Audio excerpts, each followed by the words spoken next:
আজকের আমি আমার ছাদের বাগানে এসেছি আপনাদের দু একটা ফুল সম্পর্কে বলবো বলে। আপনারা দেখুন আমার ছাদে কত রকমের ফুলের গাছ হয়েছে, যার ভিতরে আজকের এই যে ফুলের গাছ দেখতে পাচ্ছেন এটা হলো রজনীগন্ধা, যাকে বলা হয় রাত কি রানী।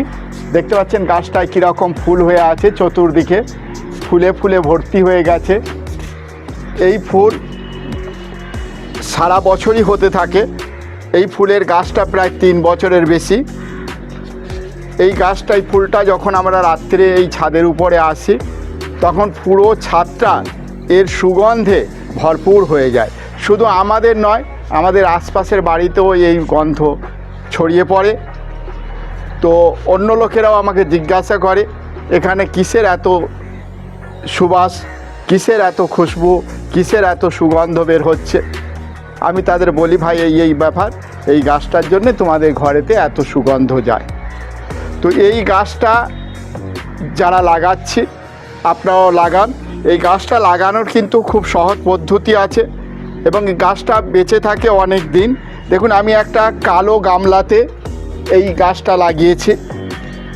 এই গাছটা মাটি তৈরি করেছি, এমনি সাধারণ মাটি নিয়ে তাতে কোকোপিট দিয়ে লাগিয়েছি, আর তাতে একটু গোবর সার, যেটা ঘুঁটে বলা হয়, শুকনো গোবর সার দিয়ে দিয়েছি, দিয়ে এই গাছটা লাগিয়েছি।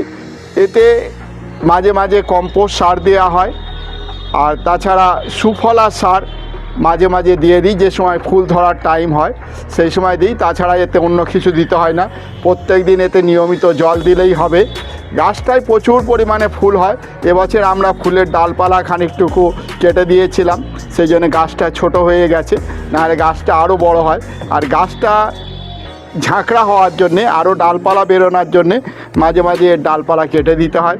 তাই আমি বন্ধুদের বলবো আপনারা এই গাছ ঘরেতে লাগান, বেশি জায়গাও লাগে না, ছোট জায়গায় কত সুন্দর ফুলের গাছ। তাছাড়া আপনারা আরও দেখতে পাচ্ছেন আমার ফুলের গাছ, এইসব যা আপনাদের আগে দেখেছিলাম ইনকা গাঁদা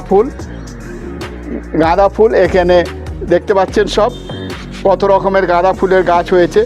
আর শুধু গাঁদা ফুলের গাছ হচ্ছে না, এই দেখুন এই গাঁদা ফুল শুকিয়েও যাচ্ছে, এগুলো আবার দানা তৈরি করা হবে।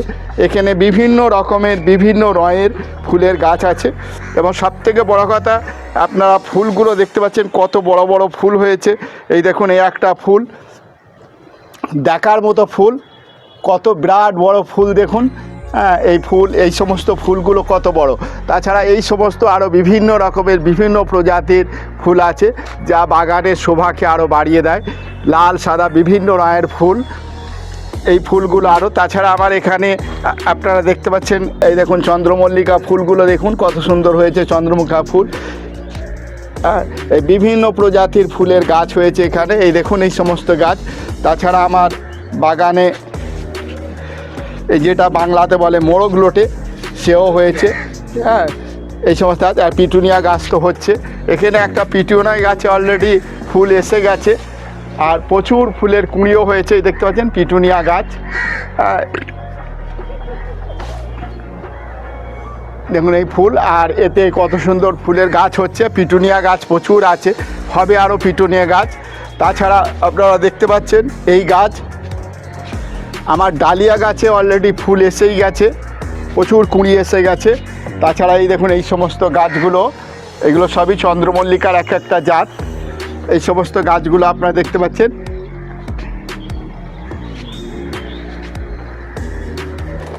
চন্দ্রমল্লিকা ফুলের গাছ, এটা কয়েক রকমের চন্দ্রমল্লিকা ফুল আপনি দেখতে পাচ্ছেন, প্রচুর পরিমাণে ফুল হয়ে আছে।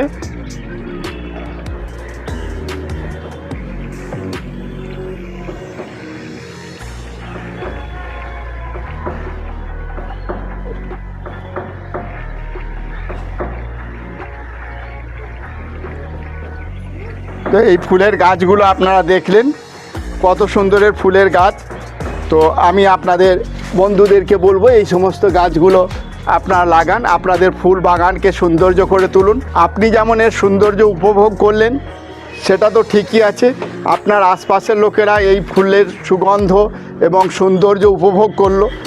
এছাড়াও আপনার এই ফুলের বাগান থেকে পরিবেশের জন্য কতটুকু উপকৃত হলো সেটা আপনারা বুঝতে পারছেন। অর্থাৎ এই যে প্রচুর পরিমাণে ফুলের গাছ লাগানো আছে, আপনারা জানছেন এর থেকে খানিকটুকু পরিবেশ দূষণ রোধ করে। তাছাড়া ফুলের অনেক ভেষজ গুণও আছে, সেগুলো আপনারা পাবেন। আর দ্বিতীয় কথা হলো এই গাছ প্রচুর পরিমাণে অক্সিজেন রক্ষা বানায়, আর এই অক্সিজেন পরিবেশের ভারসাম্য রক্ষা করার জন্যে যথেষ্ট। সে ব্যাপারে আমার জীবন সার্থক হবে যদি আপনারা ফুল গাছ লাগান। আর পরিবেশ বাঁচানোর জন্যে আপনারা যদি এগিয়ে আসেন, পরিবেশকে রক্ষা করার জন্যে আপনারা সচেতন হলে, আপনারা এগিয়ে এলে আমি খুশি হব, আমি ধন্য হব। আমি সকল বন্ধুকে এই ভিডিও কেমন লাগলো এবং যদি আপনাদের কোনো সাজেশান থাকে আপনারা দেবেন, এই বলে আমি আমার বক্তব্য শেষ করছি। ধন্যবাদ।